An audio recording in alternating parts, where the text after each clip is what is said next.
नमस्कार दोस्तों आज हम फिर चर्चा करने वाले हैं ईपीएस 95 पेंशन को लेकर। दोस्तों ये क्या नोटिफिकेशन आया है और दोस्तों ये जो लेख है इन्होंने क्या प्रकाशित किया इसके बारे में स्पष्ट रूप से हम बात करेंगे और दोस्तों आप लोगों को पूरी जानकारी देंगे। फिलहाल दोस्तों ईपीएस 95 के सारे जितने दर्शक आप देख रहे हैं दोस्तों, आप लोगों को बता दूं कि 10 तारीख को, आने वाली 10 तारीख को, जो 10 तारीख आ रही है दोस्तों, दिसंबर 10 तारीख को दोस्तों बड़ा आंदोलन होने जा रहा है रामलीला मैदान में। तो दोस्तों ज़्यादा से ज़्यादा आप लोग वहाँ पे सहयोग करिए। फिलहाल दोस्तों ठंड का मौसम है, आप ये भी कहूँगा कि आप लोग अपना जो है पहले बचाव करिए।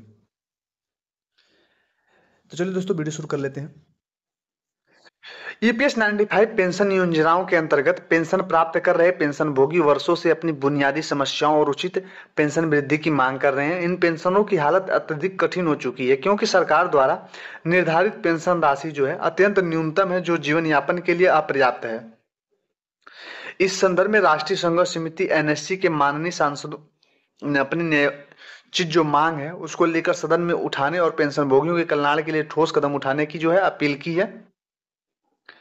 समस्याएं और मांगे क्या है? ईपीएस 95 पेंशन की योजना के तहत पेंशन प्राप्त करने वाले पेंशन भोगियों को 30 से 35 वर्ष तक सार्वजनिक, सहकारी और निजी संस्थानों में कार्य करने के बाद बेहद कम पेंशन जो है प्राप्त कर रहे हैं। औसतन एक पेंशनर को मात्र 1170 रुपए मासिक पेंशन मिल रहे हैं दोस्तों। लेकिन इससे भी दयनीय स्थिति ऐसी है कि कुछ लोगों को 400-500 रुपए भी मिल रहे हैं। ये तो मैंने आप लोगों को एक मीडियम वर्ग में बता दिया कि 1170 रुपए। शायद ही कुछ लोग होंगे जिसको 1170 या उससे अधिक पेंशन मिल रही है, तो ज्यादातर तो उनके नीचे ही है। मासिक पेंशन जो है मिल रही है, जो एक वृद्ध दंपति के जीवन यापन के लिए अपर्याप्त है। 2013 में किशोरी समिति द्वारा 3000 रुपए की मासिक पेंशन और महंगाई भत्ता देने की सिफारिश की गई थी, लेकिन 2014 में यह पेंशन सिर्फ 1000 रुपए मासिक जो है निर्धारित कर दी गई। वर्तमान में 36 लाख से अधिक पेंशनरों को 1000 रुपए से भी कम पेंशन मिल रही है। इसके साथ ही पेंशनरों को उचित चिकित्सा सुविधा भी नहीं मिल पा रही है, जिससे उनकी समस्याएं और बढ़ गई हैं। अब 4 सूत्री मांगे, जो हमारी प्रमुख सूत्री मांगे जो है वो क्या है? राष्ट्रीय संघर्ष समिति ने पिछले 8 वर्षों से विभिन्न आंदोलन और बैठकों में आयोजित की है ताकि पेंशनरों की स्थिति में सुधार किया जा सके। हमारी प्रमुख मांगे निम्नलिखित हैं। पहला, न्यूनतम पेंशन में वृद्धि। न्यूनतम पेंशन में 1000 रुपए से बढ़ाकर 7500 रुपए मासिक पेंशन किया जाना चाहिए, जिसमें महंगाई भत्ता शामिल हो।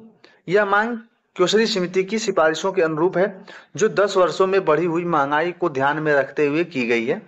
दूसरी जो हमारी मांगे हैं वो मुफ्त चिकित्सा सुविधा। ईपीएस 95 पेंशनरों और उनके जीवन साथियों को मुफ्त चिकित्सा सुविधा उपलब्ध कराई जाए। तीसरी जो बड़ी मांगे हैं, सभी पेंशनरों को बिना किसी भेदभाव के सुप्रीम कोर्ट के निर्णय 4/10/2016 और 4/11/2022 के अनुसार वास्तविक वेतन पर उच्च पेंशन का लाभ भी दिया जाना चाहिए। चौथा और दोस्तों आखिरी मांग है, गैर ईपीएस पेंशनरों को 5000 रुपए मासिक पेंशन जो है, गैर ईपीएस पेंशनरों को 5000 रुपए मासिक पेंशन दी जाए। केंद्र सरकार शीघ्र करे कार्रवाई की अपील। राष्ट्रव्यापी आंदोलन और कई सांसदों तथा मंत्रियों से मुलाकात के बावजूद पेंशनरों की समस्याओं का समाधान अब तक नहीं निकला है। पेंशनर की स्थिति दिन प्रतिदिन बिगड़ती जा रही है। कई पेंशनर बिना पेंशन वृद्धि के निधन हो रहा है। इस कारण हम आपसे निवेदन करते हैं कि आप हमारी आवाज को संसद में उठाएं और प्रधानमंत्री श्री नरेंद्र मोदी जी तक श्रम मंत्री से मिलकर इस मामले पर शीघ्र कार्रवाई के लिए दोस्तों अमल करें।